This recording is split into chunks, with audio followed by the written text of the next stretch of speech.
네, 한때 전국적으로 걷기 열풍이 불면서 전국 곳곳에 참 걷기 좋은 테마 길들이 조성이 되었는데요. 당장 우리 동네만 보더라도 걷기 좋은 길들 참 많이 있죠. 생각해보면 참 걷기만큼 돈도 안 들고 간편한 운동도 없는 것 같습니다. 가벼운 걷기로 몸의 건강 챙기시고요. 인생 책방 통해서 마음의 건강까지 챙기시면 어떨까요? 인생 책방 책방지기 이지혜입니다. 책책책 인생 책책 책비싸우 책수의 권진영입니다. 안녕하세요. 책 소개해드리는 작가 책소작 이시안입니다. 네, 첫 번째 코너 아는 척 책방입니다. 저희가 지난주부터 시대별로 베스트셀러들을 만나보고 있는데요. 지난주가 1981년, 82년이었어요. 오늘도 많이 기대를 하실 텐데 네. 오늘은 제가 83년도, 84년도 요걸 좀 소개해드릴까 합니다.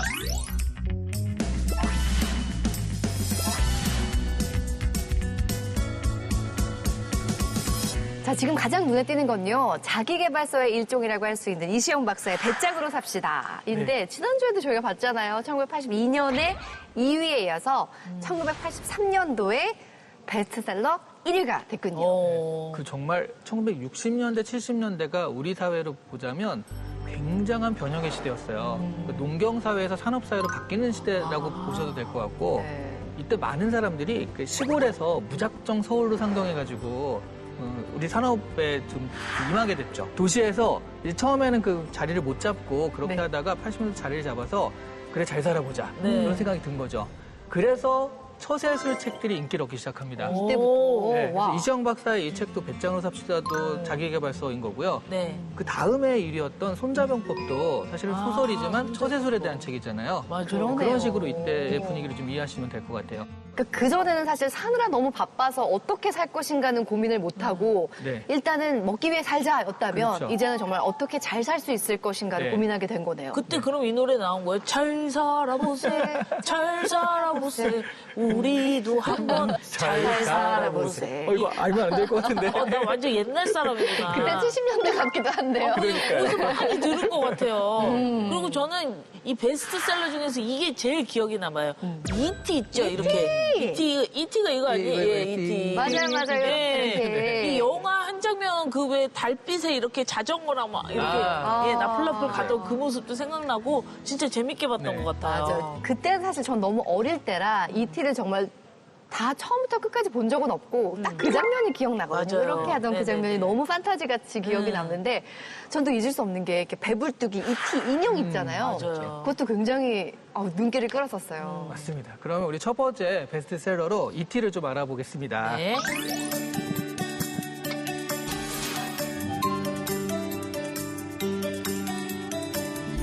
E.T. 영화는 82년도에 나왔죠. 네. 83년도에 이 소설이 베스트셀러가 됐잖아요. 네. 왜냐하면 한국에서는 E.T.가 개봉을 안 했어요. 그랬나요? 네. 84년에 처음 개봉을 하게 됩니다. 와, 야, 지금과 같이 뭐 전 세계 동시 개봉 막 이런 게 없는 세대잖아요. 그렇죠. 내용을 보자면 또 그 한 소년이 네. 외계에서 온 생명체를 또 보호하고 있다가 또 여러 가지 고난을 겪고 외계로 다시 돌려보내게 되는 네네. 그 소년과 외계인이 나누는 우정 이야기잖아요. 네. 우리는 못 봤죠. 직접 보지 못하고. 더 애달잖아요. 그러다 보니까 이게 83년에 책이 나오니까 사람들이 이 책을 봐야겠다 싶은 거였고요. 인형 같은 걸 사가지고 그걸 대신 풀었던 거죠.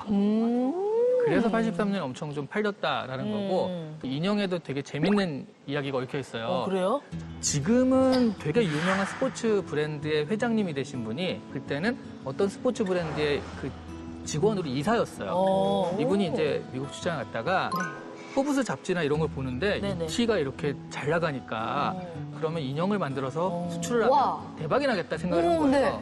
그래서 와가지고 만들었죠. 네. 이때 당시에 저작권 개념이 없어가지고 그냥 만들어서 수출을 한 거예요. 네. 당연히 안 되죠. 안 되죠. 그래가지고 다 전량 회수하고 결국 그거 폭망하게 되고 네. 아이고야. 그러다 아까워라. 보니까 이 만들어진 인형을 어떻게 할 수가 없잖아요. 그게 국내에 쫙 풀린 거예요. 아. 그래서 당시에 리어카나 이런 데 이티 인형이 막 쌓여 있고 그랬던 겁니다. 아, 그래서 그랬던 거예요? 참고로 이분은 그래서 이 일 때문에 책임을 지고 그 회사에서 물러나게 됐고요. 아. 물러난 다음에 자기 회사를 또 만들어서 잘 돼가지고 지금은 세계적인 스포츠 브랜드 회장님이세요. 전화 이북이라고 할 수도 있죠, 이분한테는. 실패를 딛고 성공하신 야, 거예요. 이런 거 네. 보면서 또 하나 배우네요. 실패는 성공의 어머니.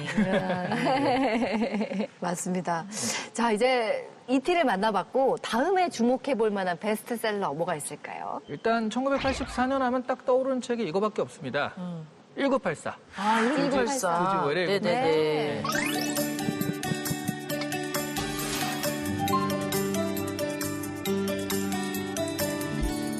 그러니까 개인의 개성들이 있잖아요. 네. 그거를 말살하는 전체주의에 대한 이야기입니다. 그럼 이 사회는 계급이 세 가지 계급이에요. 내부 당원, 외부 당원, 그리고 85% 인구의 프롤 이렇게 세 가지 계급으로 구성이 되어 있습니다. 이 두 번째 계급인 외부 당원인 윈스턴이라는 친구가 개성을 말살하고 이런 것들이 과연 맞나? 이 부분에 대해서 의문을 가지기 시작을 하거든요.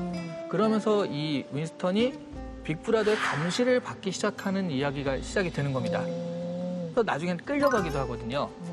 끌려간 사람을 세뇌를 시켜가지고 빅브라더에 대한 애정을 가지게 만드는 거예요. 그러니까 너무 무섭네요. 가스라이팅을 제대로 하나 보다. 맞습니다. 가스라이팅이죠. 네. 그래서 결국 이 사람도 세뇌를 당하면서 끝나는 그래서 진짜 이건 디스토피아다, 암울하다라는 그런 결말로 기억되는 소설입니다. 야, 이게 진짜 뭔가 폭력과 억압을 통해서 지배하는 게 아니라 사랑하게 만든다는 게 더 무섭네요. 그렇죠. 그 전체주의가 한 인간의 정신까지 지배할 수 있다니까 너무나 충격적입니다. 네. 그러니까 우리나라가 이때가 사실은 군사 독재 정권 시절이었잖아요. 네. 그러다 보니까 그 억압과 통제를 많이 경험했기도 했고 이런 것들이 남의 이야기 같지 않으니까 조금 더 공감을 하면서 읽었던 책이 아닌가 싶어요. 야, 그 시대에 많이 팔린 책이니까 그 시대를 또 연관해서 볼 수 있어서 깊이를 알 수 있을 것 같아요.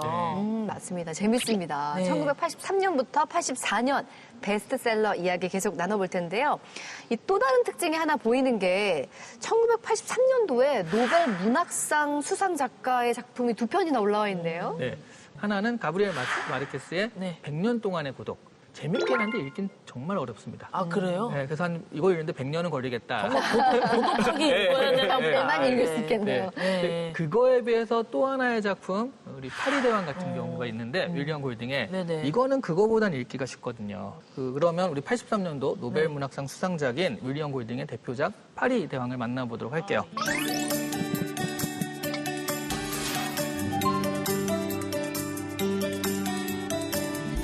1983년 베스트셀러 5위 파리대왕입니다. 네. 근데 이 책은요, 보신 분들이라면 한 가지 되게 궁금해하는 게 있어요. 제목이 왜 파리대왕일까요? 그러니까 파리가 나오나 막 이런 생각도 하잖아요. 아니면 배경이 프랑스 파리인가? 파리대왕은요, 은유입니다. 그러니까 굳이 따지자면 사탄이라고 생각하시면 되게 간단해요. 악마. 네. 그러니까 왜 파리대왕이냐면 네. 우리 그 기독교의 그 여호와 하나님은 목축의 신이죠. 네. 그 반대쪽에 농경신 바알이 있어요. 경쟁을 하다가 결국 농경신이 지게 됩니다. 바알이. 근데 이 바알을 바알 제국이라고 낮춰서 얘기를 했어요. 이 바알 제국이 파리 대왕이라는 뜻입니다. 그러니까 파리의 주인. 그러니까 이거는 이단, 이교도, 사탄, 악마 이런 식으로 이해할 수 있는 얘기라는 거죠. 이 파리대왕이 어떤 의미인지 오늘 정확하게 알게 됐네요. 그럼 제목은 왜 파리대왕인가요? 비행기로 운송되던 소년 한 15명 정도가 네. 섬에 불시착을 하게 돼요. 그래서 이 15명 정도가 이제 처음에는 이성과 합리가 지배를 했었거든요. 근데 점점 이 아이들이 야생화되어 가는 거예요. 동물적인 본능에 따르기 시작을 하는 거죠. 결국 이성 집단과 야성 집단, 이 두 집단이 싸우게 되는데 극단적인 상황에서 이성은 오히려 힘을 잃고 본성이 좀 더 그 힘을 얻어가는 본능이 앞선다는 그런 이야기가 바로 파리대왕 이야기입니다. 그러니까 이야기를 나누면 나눌수록 인간이 마지막까지 지켜야 할 게 뭔가 우리가 뭘 지향하며 살아야 하는가를 좀 고민하게 되는 것 같습니다. 매 시대마다 하는 고민들이 참 비슷하다는 것도 재미있는 포인트인 것 같습니다. 자, 다음 시간에도 기대하겠습니다. 아는 척 책방이었습니다.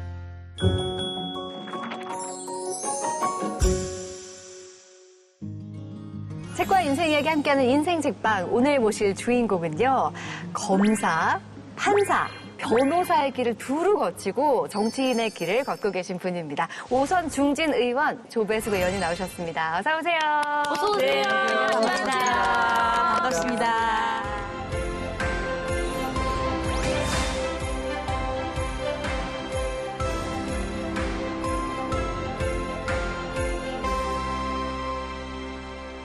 일단은 정말 축하드립니다. 감사합니다. 네, 정말 4년 만에 국회 재입성을 하게 되신 건데 와. 소감이 남다르실 것 같아요. 네, 네. 의원 생활을 하다가 밖에 있다 보니까 정말 아쉬운 게 참 많았어요. 이게 눈에 보이는데 이걸 이렇게 하면 되는데 이렇게 안 될까. 다시 입성하게 돼서 제가 이거 꼭 해야지 하고 싶었던 일을 할 수 있게 돼서 정말 기쁘고 또 오선 의원으로서 후배들이 볼 때 따르고 싶은 좀 롤모델이 되는 그런 선배가 돼야 될 텐데 좀 어깨가 무겁습니다. 네. 제가 어떤 기사를 봤는데요. 의원님께서 그런 말씀 하셨더라고요. 고전은 내 지성의 성장판이었다라고 하셨는데 그럼 어린 시절부터 고전을 좀 즐겨 읽으셨나요? 예, 제가 좀 수준에 맞지 않게 초등학교 6학년 때, 중1, 2학년 때 죄와 벌, 그리고 톨스토이나 네. 도스토옙스키 네. 이 작품을 굉장히 더 좋아했던 것 같아요. 네. 전쟁과 평화, 부활. 중학교 때인가 그 겨울방학 때 그 책을 고전을 빌려주는 책방이 있었어요. 네. 그때 이제 한 30원을 내면 옛날 얘기입니다. 그러면 한 3박 4일 책을 빌려줘요. 그러면 이제 그 사이에 열심히 읽고 갖다 주죠. 네. 예. 그래서 그 책방이 굉장히 지금도 아주 기억에 남아 있습니다. 네. 그러시구나. 네, 오늘 그렇게 책을 즐겨 읽으셨던, 특히나 고전을 읽으셨던 우리 조배숙 의원님의 인생책이 궁금한데요. 오늘 의원님의 인생책 굉장히 강렬합니다. 표지부터 빨간색인데요. 다문화주의는 국가 자살이다. 어떤 책인지 만나볼까요? 국내 총 인구 중 외국인이 5%에 근접하면서 곧 다문화 사회로 진입하게 될 대한민국.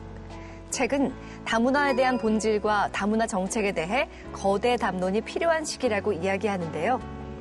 무분별한 외국인 유입이 불러올 수 있는 한국 사회의 갈등에 대해 진지한 고민을 나눠봅니다. 한국의 다문화주의에 대한 이해, 그 방향성을 담은 책인데요. 어떻게 해서 인생책으로 고르시게 된 건지도 굉장히 궁금합니다. 지금 현재 우리 대한민국 사회에서 상당히 다가온 문제인데도 잘 모르고 있고 또 이 어젠다를 또 잘못된 방향으로 끌고 가고 있기 때문에 거기에 대한 좀 위험성을 경고하는 굉장히 중요한 책이라고 생각해서 제가 선정을 했습니다. 네. 두 분은 이 책 어떻게 읽으셨어요?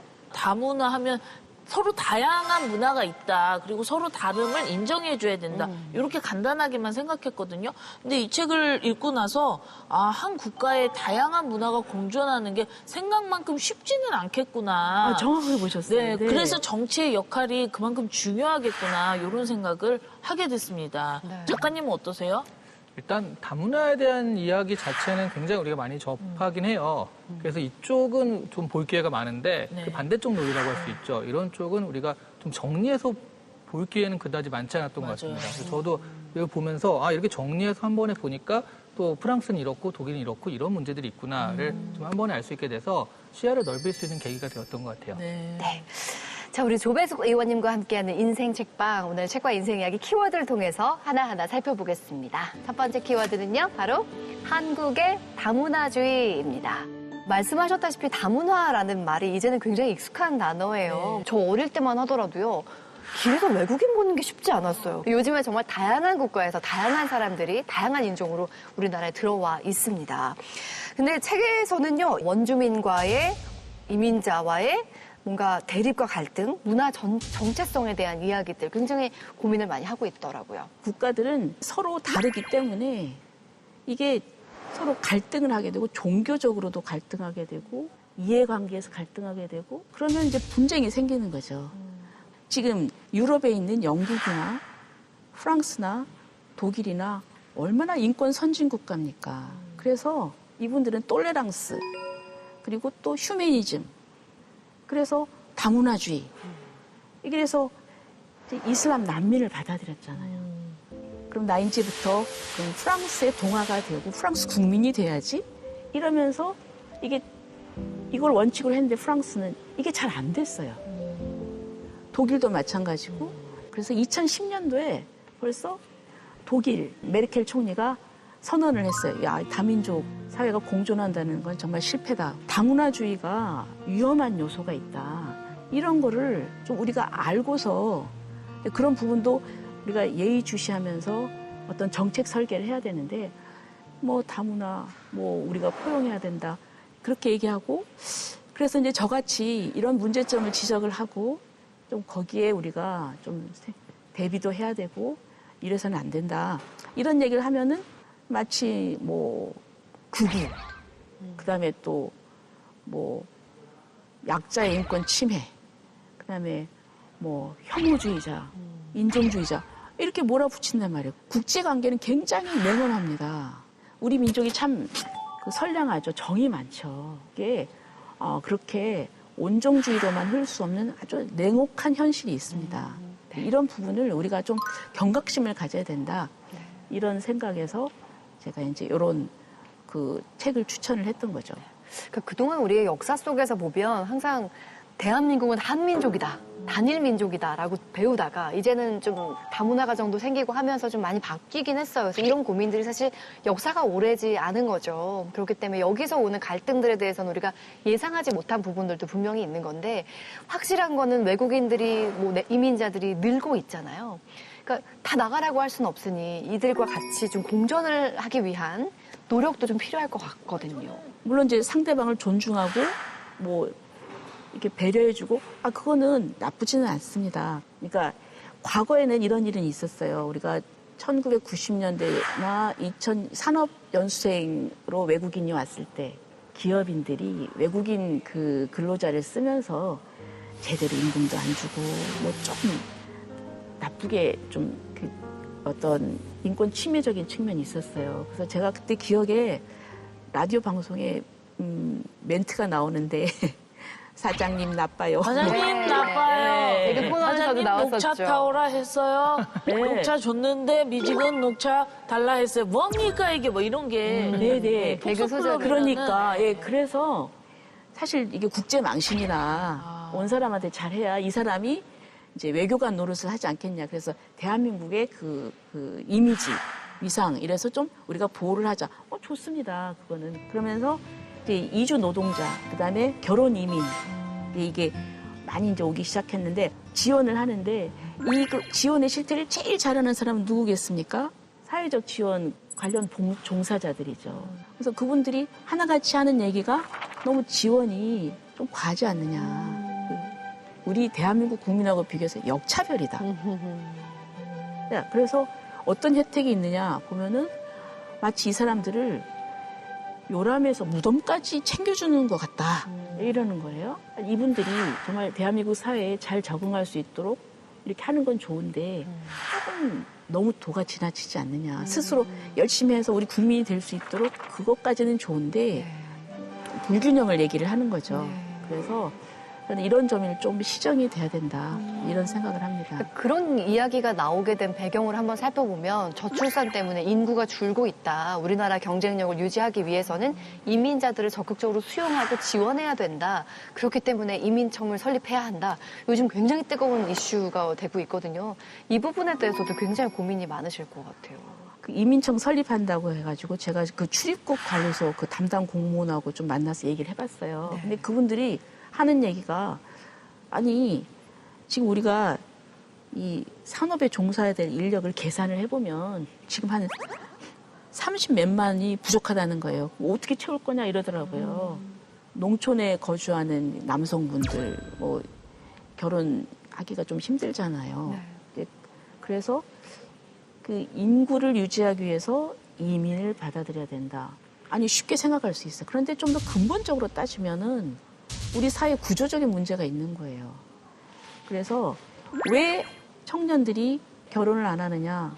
첫째 이제 좋은 일자리가 없고, 두 번째는 집이라도 있어야 되는데 집값이 너무 비싸고, 그다음에 애를 낳아도 교육을 해야 되는데 교육비가 너무 많이 들고, 이제 이런 부분이 있는 거죠.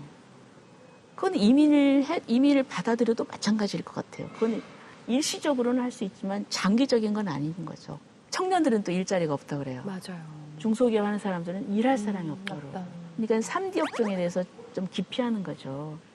그런데 그 부분도 그래서 이제 청년들하고 우리가 좀 말을 좀 인터뷰를 해봤어요. 자기네들 또 가볼까 하는 생각을 한다는 거예요. 그런데 낯설다는 거예요. 낯설다.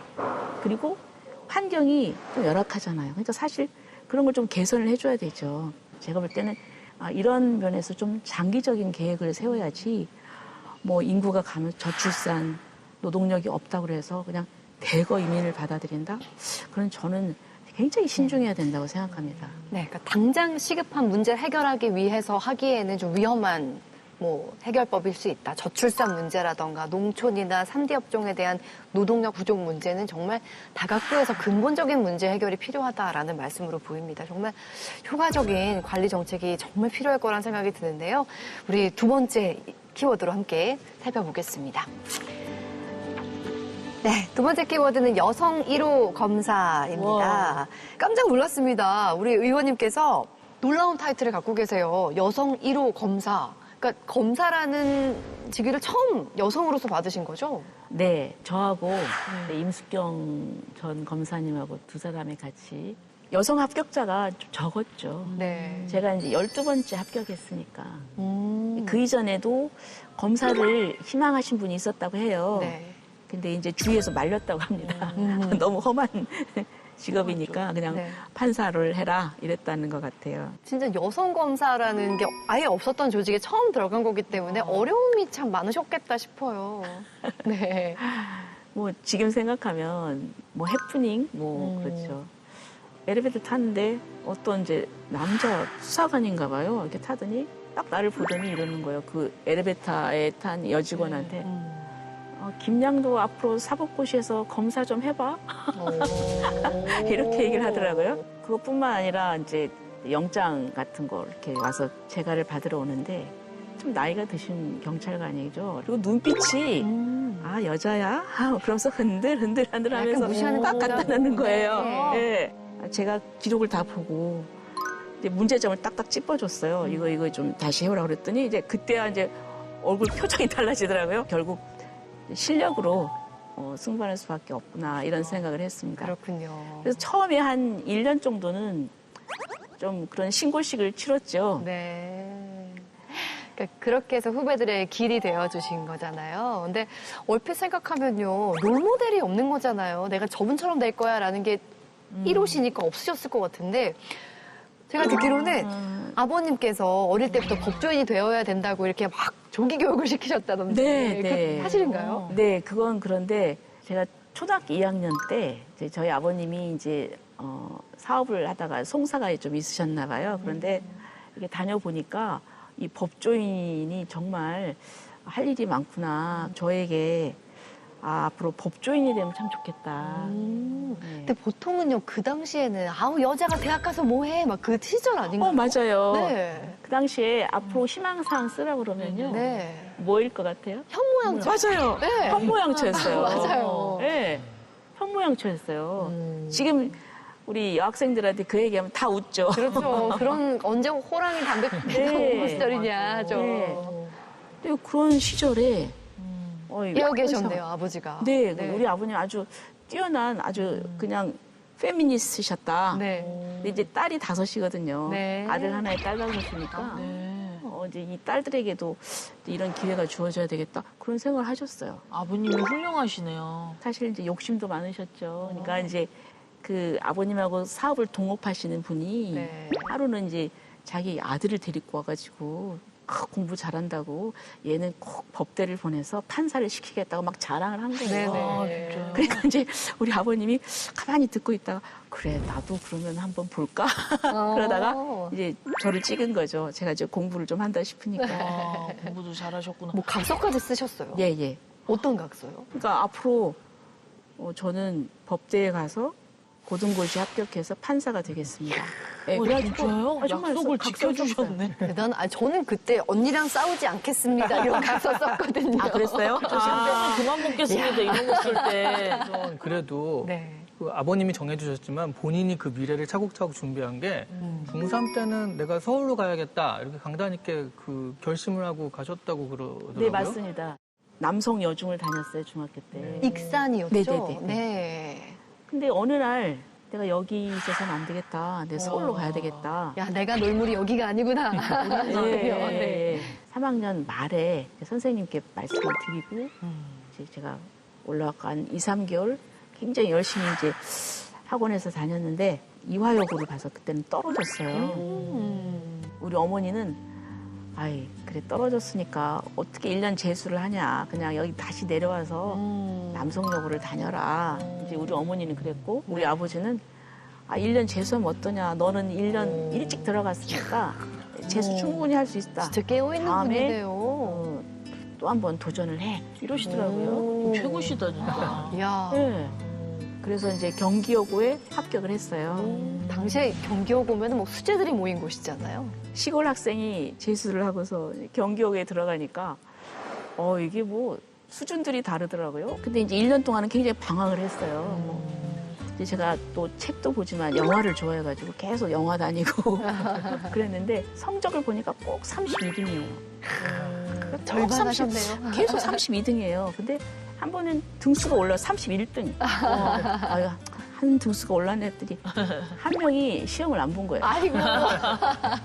근데 이제 그 순간 내가 이렇게 하면 안 되겠다. 그래서 이제 그때부터 공부를 시작했어요. 우리 의원님께서 이제 걸어오신 길을 보면요. 언뜻 보면 굉장히 탄탄대로였을 것 같거든요. 근데 뭐 입시라던가 중간에 뭐 방황하셨다고도 말씀하셨고 사법시험에서도 낙방하신 적도 있고 정치적으로도 역경을 좀 겪으셨더라고요. 그럴 때마다 좀 이겨낼 수 있었던 힘이 있다면 뭘까요? 그거는 신앙이죠. 신앙이고 그런 믿음과 제가 성격이 원래 좀 이제 낙천적이에요.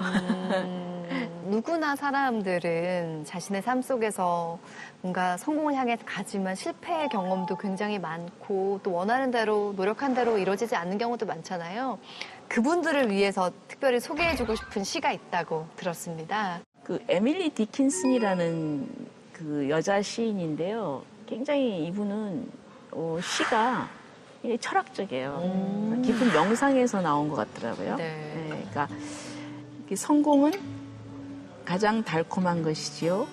결코 성공한 적 없는 이들에게는 꽃물의 달콤함을 이해하는 것은 가장 아픈 갈증을 요구합니다. 저는 이 부분을 타는 목마름이 있을 때 꽃물의 달콤함을 이해합니다. 이렇게 하고 싶어요. 네. 그리고 오늘의 깃발을 가져간 자줏빛 군단의 누구도 승리의 정의를 이렇게나 명확하게 말할 수는 없어요. 결국 제 말씀한 대로 승리한 사람은 승리를 이렇게 제대로 정의를 할 수가 없다. 어느 폐잔병에 죽어가는 허락되지 않은 귀에 멀리 떨어진 승리의 노래가 고통스럽고 선명하게 터져 나옵니다. 그 쟁취하지 못한 전투에서 패배한 그 폐잔병이 듣는 그 승리 노래는 그만큼 승리가 값어치가 있다. 그 사람만이 그 승리의 값어치를 느낄 수 있다. 이런 뜻이거든요. 다른 목마름이 있을 때 그 꽃물의 달콤함을 알 수 있다라는 그 부분이 굉장히 감명 깊네요. 아니 고전이 나를 키웠다라고 말씀하셨는데 지금도 시를 이렇게 사랑하시는 것 같아요. 맞습니다. 지금 너무 쉬지 않고 책도 소개해 주시고 하셨기 때문에 힘드실 것 같아요. 그래서 제가 잠깐 쉬어가는 코너를 준비했습니다. 뭐냐면 앞에 OX판 있잖아요. 네. 그냥 제가 질문 드리면 바로 그냥 결정을 해주시면 됩니다. 깊게 생각하지 마시고요. 깊게 생각하지 말고. 네. 자, 첫 번째 질문 드려볼게요. 법조인, 정치인이 아닌 다른 일을 했어도 나는 잘했을 것이다. 하나, 둘, 셋. 오, 정말 그렇게 생각하세요? 다른 일 뭘 떠올리신 거예요? 그 소설을 써도 잘했을 것 같고 어떤 사람이 갑자기 제 얼굴을 보더니 이러는 거예요. 요리 잘하시죠? 그래서, 네. 와, 요리까지. 식당을 했어도 크게 성공하셨을 것 같아요. 요리도 잘하세요? 네. 이제 시간이 없어서 할 기회가 없는데, 네. 저희 어머님이 굉장히 요리 솜씨가 좋으시거든요. 그러시군요. 그래서 우리 어머님 옆에서 이게 일 도와드리면서 이렇게 좀 배웠어요. 정말 숨은 그 비밀까지 알게 되는 대장금이라는 그 비밀까지도. 다음 질문 드려보겠습니다. 요즘은 국회의원도 인지도가 너무 많이 중요하잖아요. 아침에 일어나서 가장 먼저 하는 일은 내 이름 검색이다. 하나, 둘, 셋. 아니에요. 왜 안 하세요? 검색을 해본 적은 있으세요? 네, 해본 적은 있는데 네. 저는 죄송해요. 아침에 일어나면은 기도하시죠? 하루를 시작하는 할렐루야. 네. 성경 말씀 이제 그 공독 와. 유튜브를 틀거든요. 아니 왜냐하면 하루를 시작하는데 좀 경건하고 좀 희망적인 그런 기분으로 시작을 해야지. 그래서 이제 다른 잡생각이 들어오지 않도록 네. 좀 미리 준비를 하는 거죠. 이지 아나운서는 네. 검색을 할까요, 안 할까요? 자기 검색하죠. 자기가 강해요. 아침에 일어나자마자? 그럼요. 아니, 일어나자마자 아니고 아침 먹고 나서 정도. 그러네. 나랑 비슷한데. 네. 처음에 아나운서 되고 나서 너무 궁금한 거예요. 근데 저를 사람들이 알지도 못하는데 뭐가 나올까 싶어서 이지에 이렇게 검색해보면 루이지애나 같이 나오더라고요. 그거밖에 안 나오던 시절이 있었어요. 맞아. 그렇구나. 자, 다음 질문 드려볼게요. 20년이 넘는 정치 인생, 이제 남은 건 국회의장 도전이다? 자, 하나, 둘, 셋. 아니다. 진짜요? 근데 표정을 읽을 수가 없는데 어떤 표정인가요? 아직 이제 여성이 국회의장 된 적은 없으니까. 또 1호를 장식하실 수 있을까요? 저는 지금 중요한 거는 한 사람이 국회의원으로서 좀 제대로 하고 싶다 이런 생각이에요. 그러니까 특히 이제 제가 법률 전문가니까 그리고 또 지금 오늘 이제 다문화에 대해서도 국가적인 그런 여러 가지 이슈나 문제들이 많아요. 좀 한 가지라도 좀 제대로 좀 해결되는 좀 그런 역할을 좀 하고 싶거든요. 그래서 꿈이 여전히 남아있다라는 걸로 저희가 그죠? 이해하면 되겠네요. 더 큰 꿈이 있을 수 있죠. 제가 마지막 질문 드려볼게요. 100억대 자산가가 된다면 미련 없이 정치를 그만둘 수 있다. 하나, 둘, 셋. 아니다. 이거 정도면 그만둘 것 같은데 아니에요? 1,000억 정도는 돼야? 1,000억 정도 그것도 아닌가? 주셔야 되나? 아니요, 100억 정도 되면 더 좋죠. 100억도 너무 네. 큰 돈이어서. 더 좋아요. 아니, 네. 더 정치하기 더 좋죠. 아. 그래서 저는 만약에 그게 들어온다고 하면은 저는 그 연구소를 하나 좀 이렇게 해서 정말 괜찮은 박사들 이렇게 해가지고 국가적인 과제를 연구시키고 싶어요. 그러니까 돈 때문에 못하는 일들을 그때 하겠다라는 말씀이시네요. 100억 생기면 개그우먼 그만둡니까? 날 찾지 마요. 난 조용히 그냥 떠나는 거야. 돈 빌려달라고 하지 마요. 갑자기 안 나오면 로또 된 줄 알고 있으면 되는 거죠? 그러니까요. 네. 내 야망 또 들켰네. 지금까지 우리 의원님의 솔직한 답변 감사합니다. 감사합니다. 네, 굉장한 신념과 책임감으로 의정 활동을 하고 계시다는 걸 느낄 수가 있었습니다. 우리 조배숙 의원님과 함께 마지막 키워드 살펴볼까요? 자, 마지막 키워드는 바로 전북 생각입니다. 안지나 서나 전북 생각 정말이에요? 코러스까지. 아니, 근데 아까 잠깐 말씀하셨어요. 고향이 익산이시죠? 네, 익산입니다. 그리고 지금은 비례대표로 뽑히셨지만 네. 고향인 익산을 지역구로 해서 의정활동 굉장히 오래 하셨습니다. 그렇죠? 네. 제가 우리나라의 그 특이한 정치 상황을 좀 말씀드리고 싶어요. 그러니까 이제 호남과 영남이 이제 쏠림 현상이 있거든요. 전북 이걸 포함해서 호남이 너무나 이 쏠림 현상이 심하기 때문에 이 경제가 어려운 게 저는 정치적인 불균형 때문이라고 생각해요.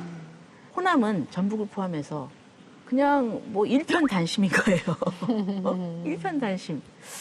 근데 이러다 보니까 그러니까 민주당 입장에서는 뭐 무슨 일을 해도 뭐 되니까. 그러나 국민의힘 입장에서 보면 아무리 잘해줘도 뭐 안 되니까. 이게 그냥 방치가 되는 거예요. 그래서 결국은 이 불균형 때문에 경제적으로도 얻어내는 것이 없는 거죠. 그리고 또 그것뿐만 아니라 이게 건강하지 못하죠. 견제와 균형이 없으니까. 그러니까 이제 호남을 대표할 수 있는 국민의힘 국회의원은 저밖에 없는 거예요. 그러다 보니까 제가 이제 이런 부분이 좀 안타깝죠. 그래서 전북을 위해서 뭐 많은 일을 또 해야 되겠지만 가장 기본적인 게 이게 너무 정치적인 불균형, 이거를 조금 균형을 잡아야 된다. 저는 그래서 우리 도민들한테, 호남 분들한테 그런 얘기를 지금 자주 하고 다닙니다. 그러니까 전북 지역 얘기를 하셨는데 요즘 사실 지역 뭐 위기를 넘어서 지방 소멸 이야기까지 나오고 있는 상황이거든요.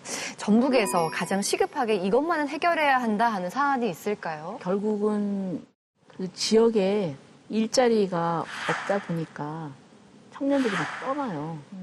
그래서 이제 양질의 일자리가 있어야 되겠고, 그리고 또 지역은 교육적으로 경쟁력이 있어야 될 것 같다. 요즘 우리 부모들은 자식이 잘 되길 바라잖아요. 좋은 교육 환경에서 교육받기를 원한다고요. 그래서 좀 교육으로 특화되는 그런 좀 지방이 됐으면 좋겠다는 생각하고요. 가장 시급한 건 이제 새만금을 이제 개발의 속도를 내는 거죠. 자, 오늘 조배숙 의원님과 함께 다문화주의는 국가 자살이다라는 책과 함께 책과 인생 이야기 나눠봤는데요. 오늘 이 책을 통해서 꼭 전하고 싶은 메시지, 어떤 분이 꼭 이 책 봤으면 좋겠다라고 생각하는 분 있으세요? 외국인 관리나 이런 쪽에 그 종사하시는 그런 법무부 또 관계기관 뭐 이런 분들이 좀 꼭 보시고 정말 좋은 정책, 우리 미래를 안심할 수 있는 그런 외국인 정책을 세웠으면 좋겠습니다. 우리 진영 씨 오늘 의원님 만나본 소감 어떠세요? 의원님이 이제 보니까 이 균형을 굉장히 중요시 하시는 분인 것 같아요. 뭐 정치, 문화, 사회 할 것 없이. 그래서 국민 평균대 항상 이렇게 중심을 잘 잡고 걸어가시는 그런 모습 기대하도록 하겠습니다. 네, 아주 좋은 지적이네요. 네. 제가 새도 양 날개로 날아야 된다 항상 이러는데 어쩜 이렇게 통했죠? 오늘 완전 통했네요. 네. 네, 우리 이시안 작가님 간단한 추천평 부탁드릴게요. 네, 사실 문화적 갈등이라는 건 정말 이게 좀 더 근본적이고 본원적인 좀 해결하기 어려운 문제이기도 하거든요. 이걸 가지고 보면 지금 세계 여러 나라에서 일어나는 갈등들도 좀 이해가 되기도 하고요.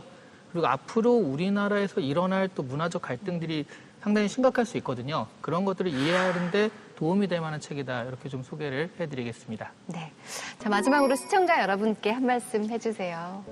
오늘 이렇게 국회 방송에서 뵙게 돼서 너무나 반갑습니다. 반갑고 우리나라에 여러 가지 이제 문제가 있습니다. 다문화 문제도 있고, 그리고 또 에너지 문제도 있고, 또 기후 변화의 문제도 있고. 근데 이런 모든 문제들을 국회에서 잘 담아내어서 좋은 해결책을 만들어서 또 그 좋은 국회의원으로서 활동할 것을 약속드립니다. 건강하시고 행복하십시오. 감사합니다. 네, 여성 1호 검사로서 그리고 이제 여성 국회 5선 의원으로서 앞으로 가실 길이 많은 후배들에게 또 다른 길이 될 거란 생각이 드는데요. 여성 중진 의원으로서 큰 활약 기대하겠습니다. 지금까지 조배숙 의원님과 함께했습니다. 고맙습니다. 감사합니다. 수고하셨습니다.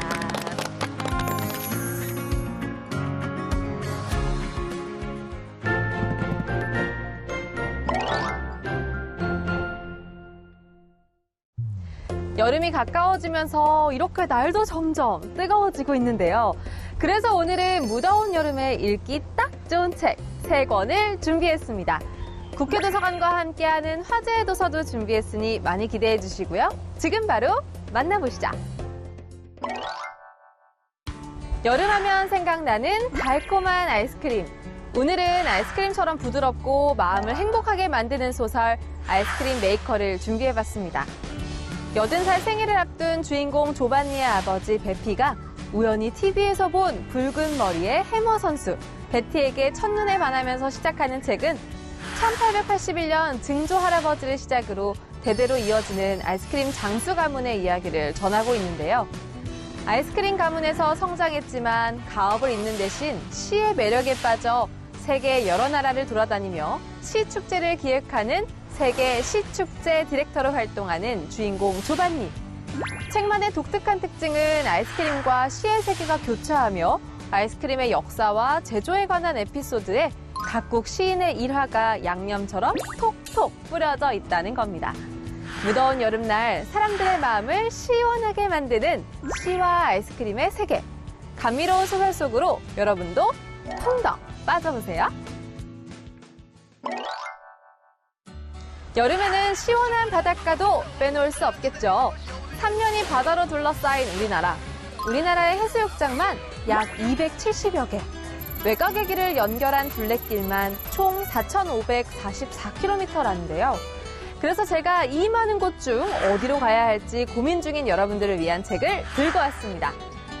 백령도부터 강원도 고성까지 전국 8도의 바닷가를 돌며 약 1,100GB, 30만여 장이라는 엄청난 수의 사진을 찍은 저자. 그중 딱 350여 장을 엄선한 책, 혼자 보기 아까운 우리나라 바닷가. 저자는 사진과 함께 촬영 당시의 분위기와 감상, 인생의 교훈까지 짧게 담아냈는데요. 혼자 보기 아까운 우리나라의 아름다운 바닷가, 여름 휴가 가기 전 미리 맛보기 한번 어떨까요? 여름을 견디는 또 다른 방법. 열은 열로 다스린다, 이열치열. 여름보다 더 뜨거운 핫한 이야기를 담은 책, 여름 어디선가 시체가입니다. 21살의 삼수생인 주인공 강무수는 어느 날 할머니가 살고 있는 마을 두왕리로 내려오게 되는데요. 할아버지의 책장에서 15년 전 자신이 그린 것으로 추정되는 보물지도를 발견하게 됩니다. 보물지도를 토대로 찾은 보물상자. 그 안에는 15년 전 실종된 소녀 유선이의 물건이 들어있었는데요. 유선이의 동생인 유창이와 함께 그녀의 흔적을 찾기 시작하면서 과거 4명의 소녀가 한날 한시에 사라졌다는 사실도 알게 됩니다. 두왕리를 배경으로 펼쳐지는 미스터리 사건. 4소녀 실종 사건의 전말은 과연 무엇일까요? 국회도서관과 함께하는 화제의 책. 첫 번째 책은 세계적인 역사 저술가 톰 홀랜드의 로마사 3부작 결정판 팍스인데요. 치밀한 고증을 바탕으로 당대 로마인의 관점에서 역사를 이해하며 민족주의적 왜곡과 현대인의 편견을 벗겨낸 날것의 로마사를 거침없이 써내려갔습니다. 다음으로 소개할 화제의 책은 물리학자는 두뇌를 믿지 않는다입니다. 이 책은 젊은 과학자 대통령상 수상자인 물리학자 브라이언 키팅이 살아있는 수상자 9명을 만나 나눈 대담으로 노벨 물리학상을 수상한 세계 최고의 물리학자 9명의 경험을 통해 불확실한 삶을 헤쳐나가는 지혜를 전하고자 했습니다. 마지막으로 소개할 화제의 책은 어쩌면 사회주택입니다.